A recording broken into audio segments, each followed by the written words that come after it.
Competition चलेगा कि भाई भाजपा वाले ज्यादा गाली दे पा रहे हैं या फिर MIM वाले। ये जो गाली दे रहा है कोई, तो ऐसे चोर लुच्चे लफंगे जो सियासत के अंदर आ गए मुसलमान नाम लेकर, क्या बोल रहे हैं?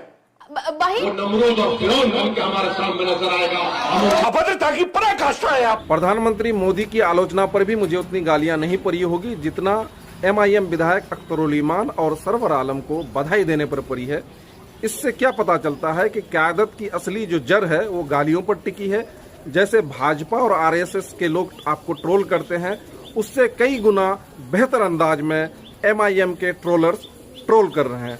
तौबा तौबा तौबा। इसलिए मैं कह रहा हूं कि भाजपा और MIM की जो आइडियोलॉजी है वो सेम है, दोनों धर्म के आधार पर है, भड़काव है, जज्बाती है और देश के लिए विघटनकारी है।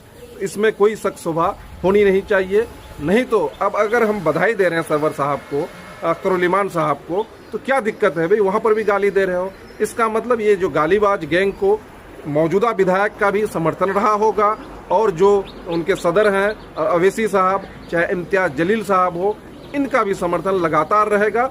और ये गाली का जो है क्या गैंग है, ये लगातार अब कंपटीशन चलेगा कि भाई भाजपा वाले ज़्यादा गाली दे पा रहे हैं या फिर MIM वाले। यही गाली की क़यादत रही होगी, भविष्य की क्या कहते हैं उनकी रणनीति रही होगी और लगातार जारी रही होगी।